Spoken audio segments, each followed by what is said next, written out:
Assalamualaikum warahmatullahi wabarakatuh.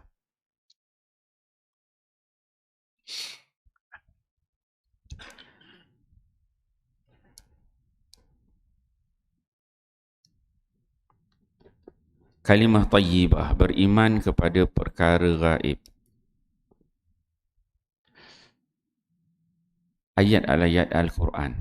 A'udzubillahi minasyaitanirrajim. Ya ayyuhan nasu uzkuru ni'matallahi 'alaikum. Hal min khaliqin ghairullahi yarzuqukum minas sama'i wal ard. La ilaha illa huwa fa anna tu'fakun.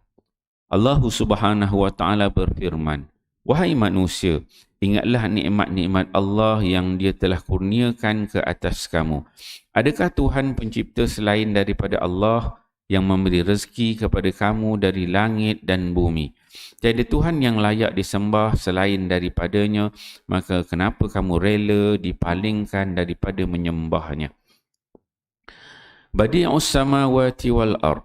Anna yakunu lahu waladun wa lam takun lahu sahibah wa khalaqa kulla syai'in wa huwa bikulli syai'in alim. Al-An'am 101. Allah Subhanahu wa taala berfirman, Dialah yang menciptakan 7 petala langit dan bumi tanpa ada contoh terdahulu. Bagaimana mungkin Dia mempunyai anak sedangkan Dia tidak mempunyai isteri? Dialah yang telah menciptakan segala sesuatu dan Dialah juga yang mengetahui segala sesuatu. Al-An'am 101. Wa qala Allah Ta'ala, Afara'aytum ma tumnun, a'antum takhluqunahu am nahnul khaliqun. Al-Waqi'ah 5859. Allah Subhanahu wa taala berfirman, tidakkah kamu memikirkan keadaan air mani yang kamu pancarkan ke dalam rahim? Adakah kamu yang menciptakannya ataupun kami yang menciptakannya? Al-Waqi'ah 5859. Wa qala Allah Ta'ala, Afara'aytum ma tahruthun, a'antum tazra'unahu am nahnu zari'un. Al-Waqi'ah 6364. Allah Subhanahu wa taala berfirman, tidakkah kamu melihat apa-apa yang kamu tanam? Adakah kamu menumbuhkannya ataupun kami yang menumbuhkannya? Al-Waqi'ah 6364. Alhamdulillah tuan-tuan mulia, pagi ini kita membaca beberapa ayat Al-Quran di bawah tajuk Kalimah Tayyibah. Kalimah Tayyibah iaitu ayat Al-Quran yang kedua, yang ketiga, yang keempat, yang kelima.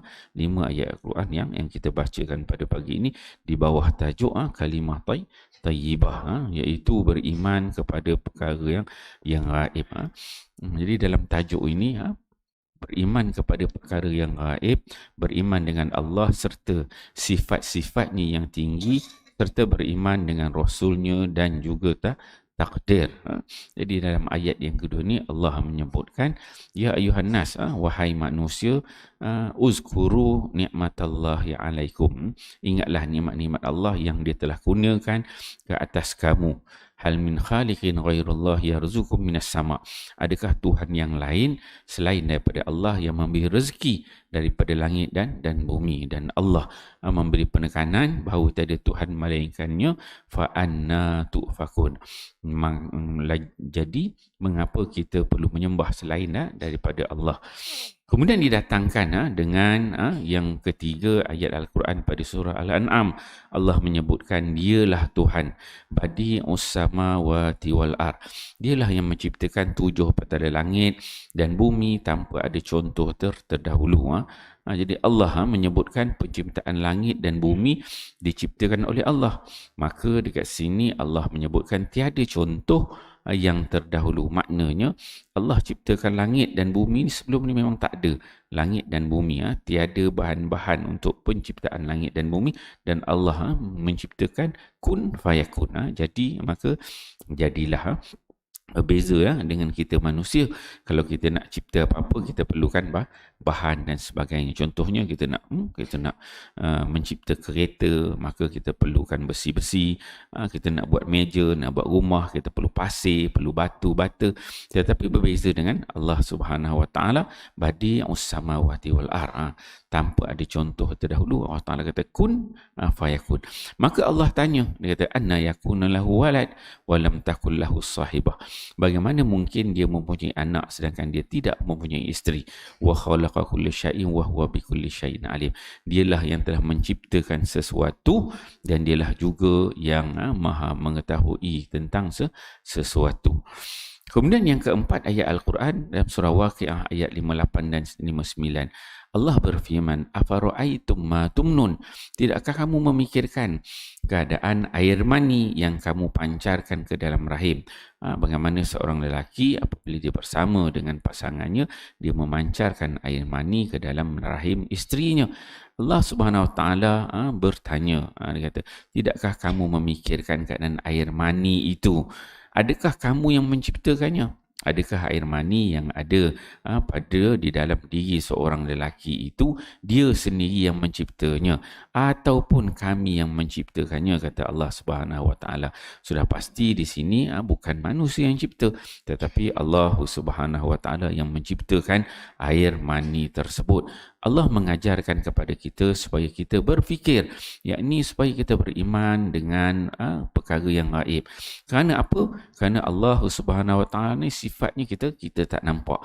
Jadi bagaimana kita nak mempercayai sesuatu yang gaib tetapi ada? Bagaimana Allah itu ada, kita nak percaya. Maka Allah tunjukkan kepada kita tanda-tanda yang ada pada diri kita ini, bukti yang menunjukkan Allah Subhanahu Wa Taala itu adalah Tuhan yang menciptakan sesuatu. Kita tak nampak Allah, tapi tiba-tiba dalam diri kita ada air mani. Kemudian air mani itu dipancar. Bukan kita yang menciptakan, tapi Allah ajar kita berfikir, tentu ada pencipta air mani tersebut. Maka pencipta itu adalah Tuhan yang sifatnya gaib. Begitu juga yang kelima, Allah bertanya, tidakkah kamu melihat apa-apa yang kamu tanam? Afara'aitum ma tahruthun? Ha antum tazra'unahu? Kamukah yang menumbuhkan pokok-pokok yang kamu tanam itu? Allah Ta'ala bertanya, am nahnu zari'un? Ataupun sebenarnya kami yang tumbuhkan? Allah suruh kita berfikir, kenapa satu biji benih kita campak dalam tanah boleh tumbuh pokok? Tiba-tiba main tumbuh-tumbuh gitu. Adakah dia boleh main tumbuh gitu saja? Tentulah ada penciptanya.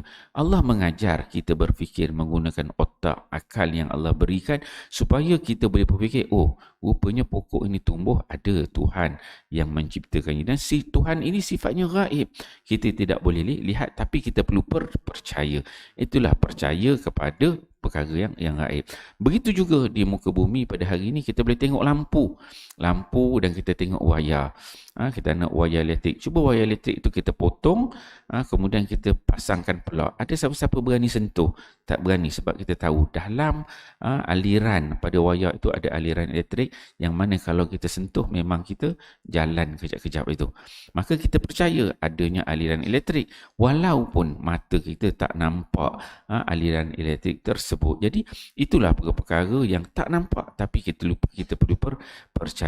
Yang dalam ayat-ayat ini Allah mengajar kita sebagai manusia, hamba-Nya berfikir tentang perkara yang gaib dan percaya kepada Allah melalui tanda-tanda kebesaran Allah, penciptaan Allah yang Allah ciptakan pada diri kita, air mani, Allah Ta'ala ciptakan pada pokok-pokok, pada makhluk-makhluknya, supaya kita berfikir Allah Ta'ala ciptakan langit dan bumi, semuanya tidak terjadi dengan sendiri, tetapi ada Tuhan yang menciptakannya. Dan manusia ini sifatnya fitrah. Fitrah manusia ini dia memang ada keyakinan dalam diri, ada sifat percaya kepada sesuatu yang gaib.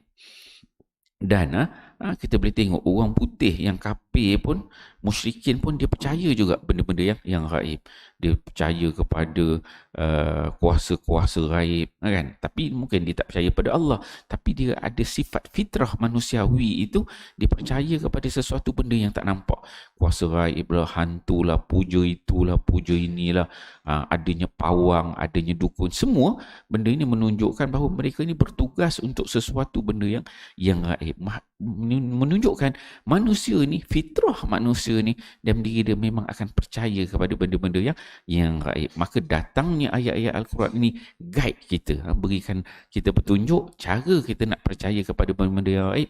Inilah caranya kita melihat kebesaran Allah Subhanahu Wa Taala. InsyaAllah tuan-tuan mulia, kita fahami ayat-ayat Al-Quran ini, kita amal dan sampaikan. Wallahu a'lam. Subhanakallah. Asyhadu wa la ilaha illa anta astaghfiruka wa atubu ilaik. Sallallahu